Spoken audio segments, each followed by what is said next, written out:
માર્ગ સલામતીને પ્રોત્સાહન આપવા અને રાત્રિના સમય થતા માર્ગ અકસ્માતોને રોકવા માટે સચિન પોલીસ સ્ટેશને આજે રિફ્લેક્ટ પ્રોટેક્ટ ઝુંબેશ હેઠળ ભાટિયા ટોલ પ્લાઝા ઉપર એક ખાસ ઝુંબેશ હાથ ધરી હતી.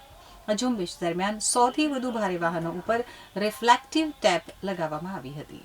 પોલીસ અધિકારીઓએ સમજાવ્યું કે ભારે વાહનોની પાછળ રાત્રે રિફ્લેક્ટિવ ટેપ તેજસ્વી રીતે ચમકે છે, જેનાથી પાછળથી આવતા ડ્રાઈવરો તેને સ્પષ્ટ રીતે જોઈ શકે છે અને માર્ગ અકસ્માતોનું જોખમ નોંધપાત્ર રીતે ઘટાડે છે.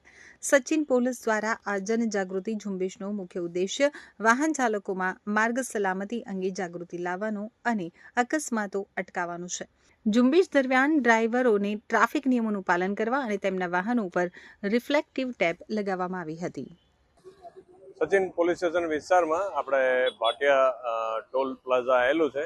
ત્યાં આજરોજ એક જે આપણો કાર્યક્રમ છે રિફ્લેક્ટ ટુ પ્રોટેક્ટ, એના અનુસંધાનમાં આપણે સચિન પોલીસ સ્ટેશનના ટીમ અને સચિન જે ભાટિયા ટોલ પ્લાઝાના ટીમના મેનેજર શ્રી અભિષેક સિંહ અને સાથેના ટીમ સાથે એક કાર્યક્રમ યોજવામાં આવેલો, જેમાં રિફ્લેક્શન પટ્ટીઓ નાના વાહનથી લઈને મોટા હેવી વ્હીકલમાં બધી જગ્યાએ લગાવવામાં આવે છે.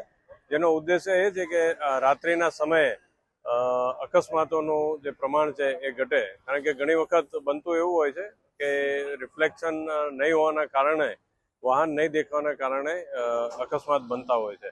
તો આ રિફ્લેક્ટર બેન્ડ લગાવવાથી લાઇટ પડવાના કારણે તરતથી નજરમાં આવતા હોય છે વાહનો, અને જેથી કરીને કોઈ રાહદારી જે રસ્તો ક્રોસ કરતા હોય એવા અને બીજા કોઈ વાહનો છે તેને ઝડપથી વાહન નજરમાં આવવાથી આવા અકસ્માતના બનાવોનું પ્રમાણ ઘટવા પામશે.